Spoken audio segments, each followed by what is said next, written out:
여러분 안녕하십니까. 부동산학개론 한동균입니다. 자, 이번 시간은 이 고정금리 대출, 변동금리 대출에 대해서 살펴보는데요. 자, 여러분이 상당히 우리 중요하고 또 작년에도 또 출제를 했었죠. 그래서 상당히 중요한 우리가 부분이라고 이렇게 생각을 하시면 되겠습니다. 자, 우선 고정금리 대출과 이 변동금리 대출, 그래서 우선 고정금리 대출부터 먼저 볼까요? 자, 이 고정금리 저당대출 또는 고정금리 대출인데 금리가 고정됐다는 얘기죠. 이 대출 시점에서 약정한 금리가 만기, 대출기간 만기까지 금리가 시장 상황 변동에 따라 변하지 않고 고정되어 있다는 겁니다. 이 고정금리 대출의 대표적인 게 바로 뭐죠? 우리가 주택금융공사의 한국주택금융공사에 있어서의 보금자리론이 대표적인 고정금리 대출이다. 꼭 기억을 해야겠죠? 한국주택금융공사의 이 보금자리론이 대표적인 고정금리 대출입니다. 자, 이 고정금리 대출에 있어서 우리가 시장 이자율, 자, 여러분 시장 이자율이 시장에서의 이자율이 지속적으로 우리가 상승을 해요. 그래서 이 저당 이자율은 약정 이자율, 계약 이자율, 대출 이자율과 같은 말이죠. 그래서 시장 이자율이 지속적으로 상승하여 이 저당 이자율, 대출 이자율보다 높으면은 이 차입자 입장에서는 낮은 대출 금리로 돈을 갚기 때문에 이익을 얻게 되겠죠. 예? 낮은 대출 금리로 돈을 갚으니까 이익을 얻게 되는데 이 대출자는 시장 금리 상승으로 인해서 자금 조달에 따른 비용이 증가하기 때문에 손해를 점점 보게 돼요. 그래서 이 금리, 이 시장 금리 우리가 변동에 따른 위험, 시장 금리 변동에 따른 위험은 대출자가 부담을 합니다. 자, 그래서 이 대출자는 손해를 보니까 이 금융기관의 이 수익성은 우리가 시간이 갈수록 악화되겠죠. 금융기관의 수익성이 악화가 됩니다. 그렇기 때문에 대출자인 금융기관은 고정금리 대출 상품을 판매하기보다는 이 변동금리 대출 상품을 우리가 판매를 하고자 하죠. 자, 그리고 시장 이자율이 지속적으로 하락을 해서 우리가 저당 이자율보다 낮다. 대출 이자율이 더 높으면은 대출자는 이익을 보게 되는데 이 차입자는 이 손해를 보죠. 이 시장 금리, 이때는 또 시장 금리 변동에 따른 위험은 이 차입자가 부담하기 때문에 손해를 봐요. 손해를 보니까 차입자는 액션을 취해줄 수 있죠. 자, 액션. 손해를 보지 않기 위해서 차입자는 돈 갚을 수도 있잖아요. 그래서 이 차입자 입장에서 보면은 이 시장 이자율이 지속적으로 하락을 해서 대출 이자율보다 낮게 되면은 이 차입자 입장에서 볼 때는 어떻게 돼요?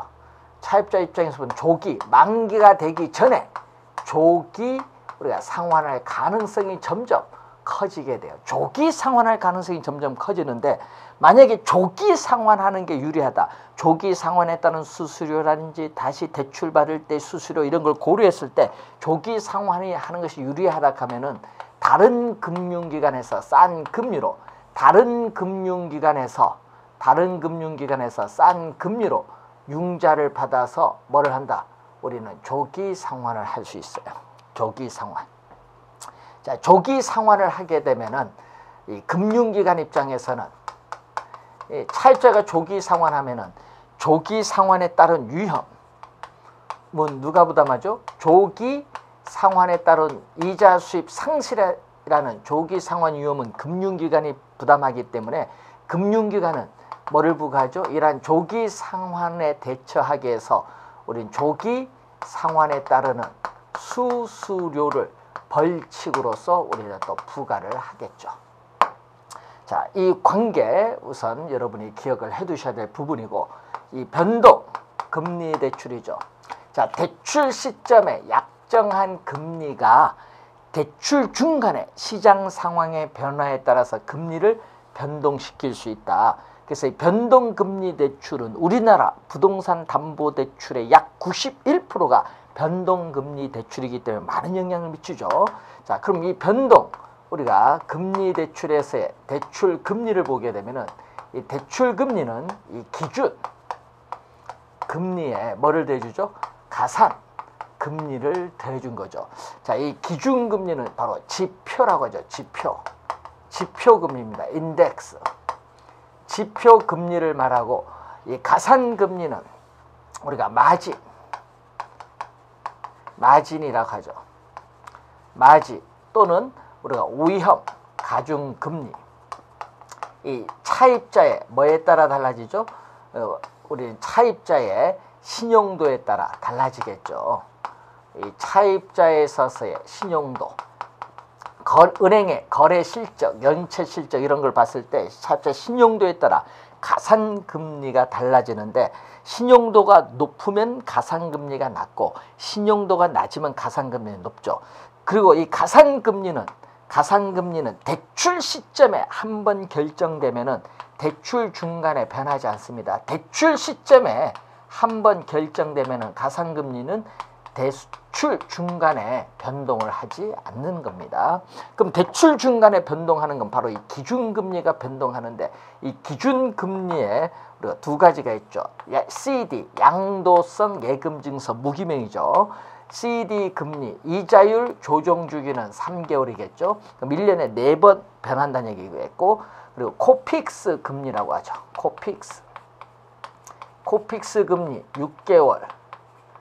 1년인데 여러분 신규 취급액 기준, 신규 우리가 취급액 기준 코픽스 금리가 있고, 우리가 잔액 기준 코픽스 금리가 있는데, 이때 이 CD는 매일매일 우리가 바뀌지만은 매일매일 발표하죠. 코픽스는 한 달에 한 번 10월 오후 3시에 은행연합회에서 9개 시중은행에 우리가 자금 조달 비용을 가중평균해서 우리가 구하죠. 그래서 이 코픽스라는 것은 은행이 외부로부터 은행에 채권을 발행한다든지 CD를 발행한다든지 정기예금, 우리가 여러분이 예금한 정기예금으로서 우리가 자금을 조달하죠. 이 자금 조달하는 비용 지수를 우리는 뭐라고 하죠? 코픽스. 이 자금 조달 비용 지수죠. 이 CD 금리가 이 대출 금리의 기준 금리로 우리가 볼 때 외부로부터 자금 조달 비용을 정확히 반영하지 못하기 때문에 이 자금 조달 비용 지수를 반영한 금리, 코픽스 금리가 그래서 도입을 한 거죠. 자, 그러면 이 CD 금리가 하락을 하고 코픽스 금리가 하락하면 지표 금리인 기준 금리가 하락하면서 대출 금리가 하락하고, CD 금리가 오르고 코픽스 금리가 오르면 기준 금리인 지표 금리가 오르고 대출 금리는 오르죠. 그래서 이 대출 금리와 관련해서 이 시장 중간에 이 기준 금리가 변한다는 것을 항상 여러분이 기억을 잘 해두셔야 될 부분이죠.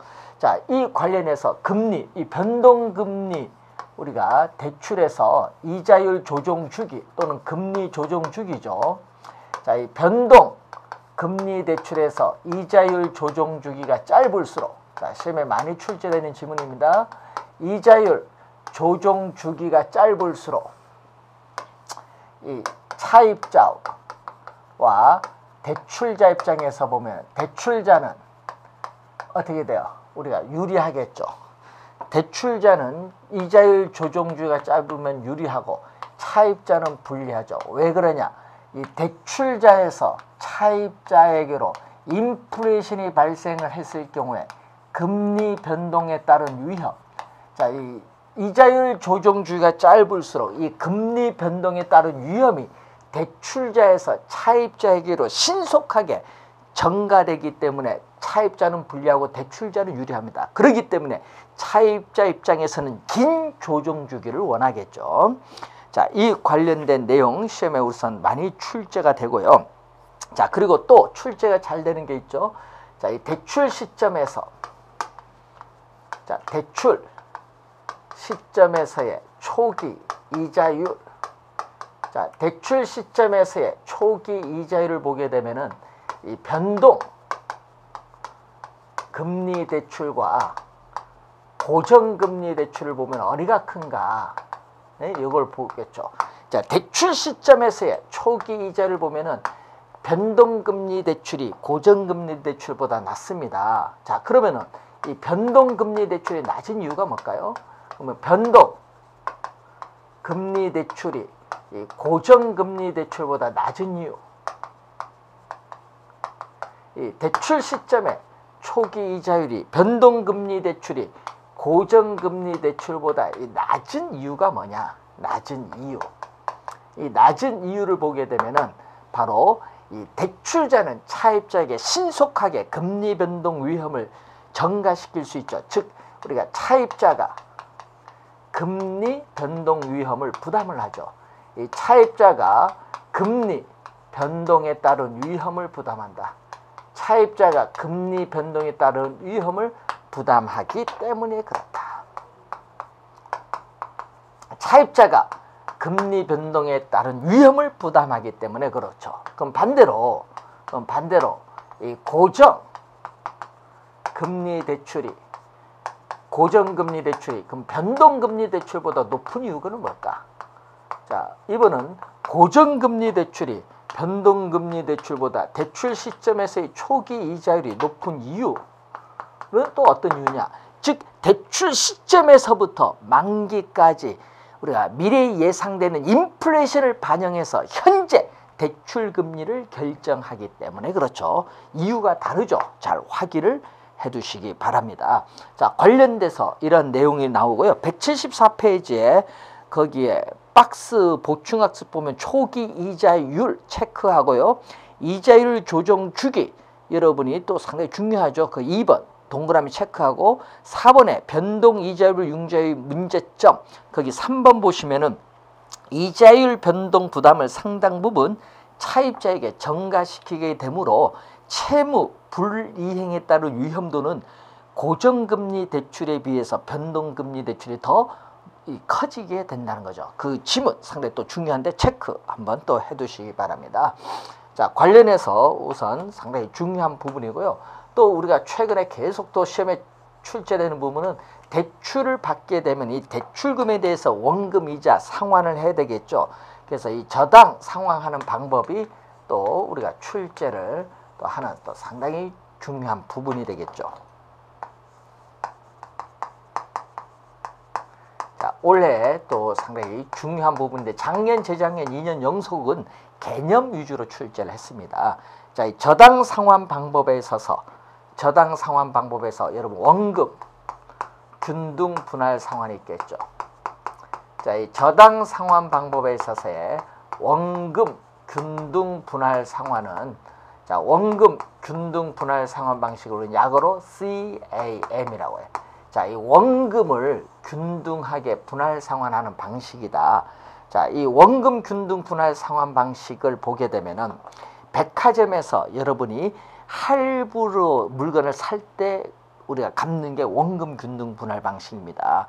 그래서 이 할부금에 대해서 매 기간 원금을 균등하게 갚고 이자는 어떻게 돼요? 점점 우리가 감소하는 방식으로 갚는 방식인데 한번 예를 들어 볼까요? 자, 예를 들어 보겠습니다. 대출금이 1,200만 원이다. 대출금이 1,200만 원이고 대출 기간 만기는 1년이고 연이자율은 12%. 자, 다른 조건은 변화가 없다. 다른 조건은 변화가 없다고 가정하고 이렇게 예를 이제 한번 가지고 원금 균등 상환 한번 보겠습니다. 자, 원금 균등 분할 상환에서 매월 원금 상환액은 얼마냐? 자, 대출을 받았을 때 매월 갚아 나가는 원금 상환액은 얼마냐? 이 원금 상환액은 대출금을 우리는 융자 원금 또는 저당 원금인데 얼마죠? 대출금 1,200만 원이죠. 이것을 어떻게 돼? 대출 기간 만기 몇 년? 1년인데 1년은 12개월이죠. 대출 기간 만기로 나눠주면 얼마가 되죠? 우리는 100만 원이 나오죠. 그럼 첫 번째 달 갚는 게 100만 원, 또 두 번째 달 갚는 것도 100만 원, 이렇게 가면은 마지막 12개월째 갚는 것도 얼마죠? 100만 원이 이렇게 나오는 거죠. 100만 원이 이렇게 나오는 거예요.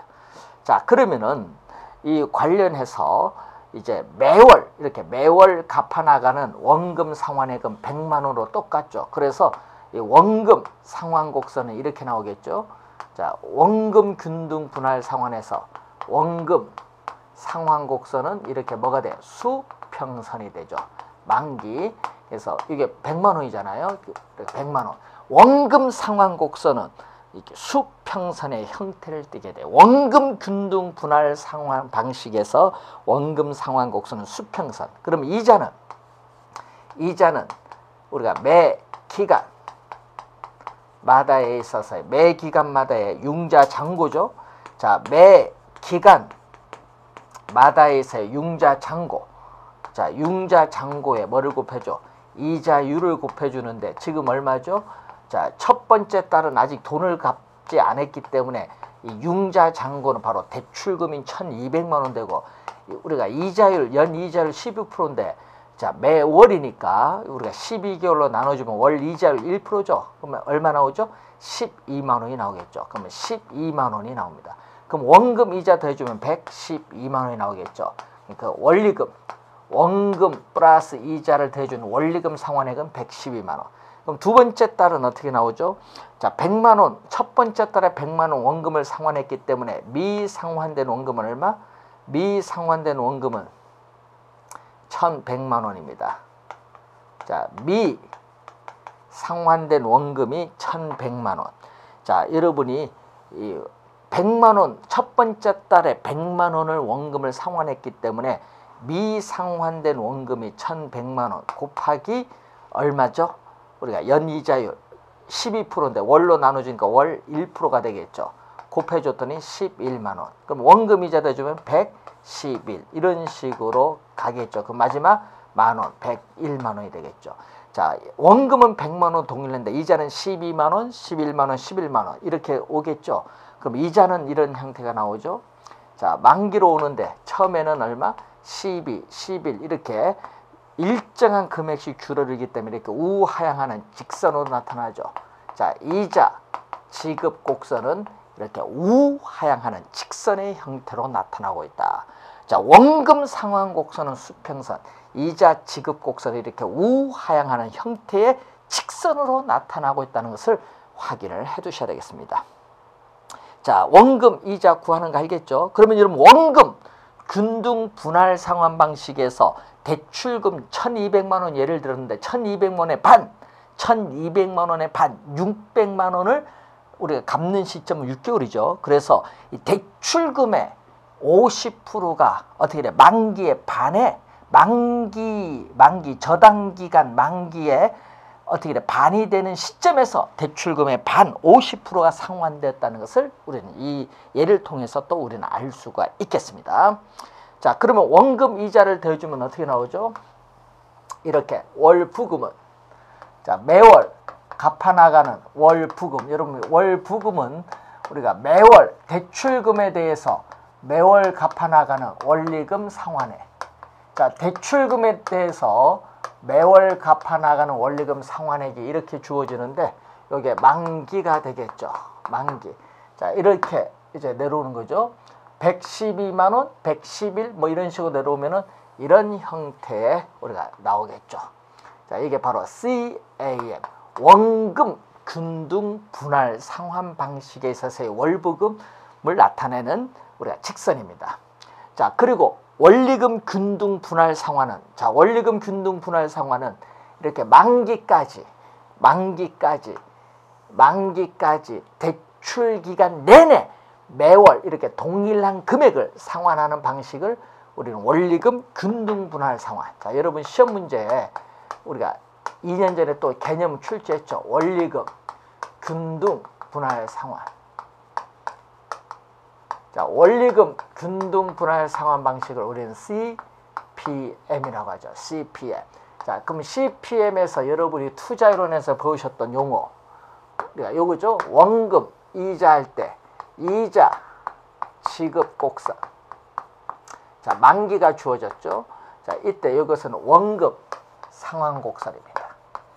자, 원리금 우리가 균등 분할 상환일 경우에 나타나는 그림인데 첫 번째 달 우리가 초기죠. 이 초기에 있어서의 이자 지급액은 가장 많고 원금 상환액은 가장 낮고 기간이 경과할수록 이자 지급액은 체감하고 원금 상환액은 체증을 하죠. 자, 그리고 만기 가까이 갈수록 원금 상환 곡선의 기울기, 이자 지급 곡선의 기울기는 급하다. 그리고 만기의 약 평균, 여러분 만기의 약 얼마? 3분의 2. 자, 평균적으로 만기의 약 3분의 2 정도가 지나면은 대출금의 뭐를 50% 반이 상환됐죠. 대출금의 약 50%가 상환되었다. 이렇게 볼 수 있어요. 대출금의 약 반 50%가 상환될 때는 만기의 약 3분의 2 정도 지났을 때 그렇다. 이렇게 보시면 되겠습니다. 자, 그런 의미를 우선 확인했죠. 만기까지 이렇게 대출기간 내내 동일한 금액을 상환하는 방식을 원리금 균등 분할 상환식이죠. 자, 여러분 원리금 균등 분할 상환에서 여러분 배운 게 있죠. 우리가 여러분이 대출금에 매월 갚아나가는, 자, 매월 갚아나가는 부채 서비스의 원리금 상환액이죠. 자, 매월 갚아나가는 부채 서비스의 원리금 상환액은 이 대출금에 뭐를 곱해준 것 같죠? 주택 융자금인 대출금에 뭐를? 저당 상수를 곱해준 것 같다. 여러분 요걸 꼭 기억을 하고 다니라고 했어요. 요 수식은 시험에 매년 거의 출제하다시피 하는 수식이죠. 꼭 기억을 하고 다니셔야 됩니다. 자, 그럼 원리금 균등 분할 상환과 관련해서 자, 여러분 이런 또 뭐가 나오겠죠? 만기가 오는데, 자, 융자 잔고 미상환된 원금, 대출 잔액이죠. 이 미상환된 원금인데 여기에 바로 대출금입니다. 대출금. 자, 대출금인데, 자, 대출금인데 처음에는 어떻게 돼요? 첫 번째 달. 자, 첫 번째 달은 원금 균등 분할 상환은 원금은 이 정도 갚았어요. 얼마? 이게 예를 들어서 1,200만 원이다. 그럼 얼마? 미상환되는 금 100만 원 갚았으니까 1,100만 원. 그 다음에 1,000만 원. 미상환된 원금입니다. 1,100만 원. 첫 번째 달에 미상환된 원금 1,100만 원. 예, 100만 원 갚았으니까. 두 번째는 1,000만 원. 900, 800, 700 이런 식으로 가면은 어느 점 만기가 되면 돈을 다 갚죠. 여러분 만기가 되면 대출금을 전액 상환하니까 제로가 되겠죠. 자, 이 흰선이 바로 CAM 원금 균등 분할 상환. 여러분 흰선과 이 빨간 선 18회 시험 그림 주어주고 출제했어요. 어느 방식이냐. 자, 그러면은 이 원리금 균등 분할은 원금은 이 정도밖에 안 갚았죠. 원금이 이렇게 적어요. 갚는 금액이 이렇게 원금은 적습니다. 첫 번째 달. 미상환된 원금이 이렇게 많아요. 자, 이걸 연결하면은 이렇게 나오겠죠. 이렇게 나오는 게 바로 CPM. 그러면 CPM인데 첫 번째 달에 원금은 누가 많이 갚아요? 원금 균등이 원리금 균등보다 많이 갚은 겁니다. 자, 그것을 염두에 두시면 되겠네요. 이 그림 보면서. 자, 그리고 점증 상환 저당 대출이죠. 자, 여러분이 점증 상환 저당 대출은 초기에 1년 동안은 원리금 상환액을 이렇게 낮게 갚아요. 그 다음 1년은 인플레이션 감안해서 높게, 그 다음 1년은 또 높게, 그 다음 1년은 이렇게 높게, 5년 차까지는 원리금 균등보다 낮고 6년 차는 원리금 균등보다 이렇게 높게 가는 거죠. 자, 이렇게 가는 게 바로 GPM이야. GPM. GPM을 우리는 뭐라고 하냐? 점증 상환 저당 대출. 자, GPM을 점증 상환 저당 대출 또는 원리금 체증식 상환 방법이라고 해요. 자, 원리금 체증식 상환 방법. 자, 우리나라에서는 원리금 체증식이 유보금자리론 갚을 때 여러분 한국주택금융공사에 유보금자리론 대출 받았을 때는 원리금 균등 분할 상환, 원금 균등 분할 상환으로 상환할 수도 있지만은 원리금 체증식 상환 방법도 가능하다는 거. 뭐일 때? 유보금자리론일 때는 이것도 가능하다. 유보금자리론 이것도 가능하다. 자, 이렇게 보시면 되겠죠. 자, 그러면은 여기서 처음에 GPM에 대해서 이 GPM에 대해서는 초기에 원리금 상환액이 초기의 원리금 상환액이 이자 지급액에도 못 미쳐요.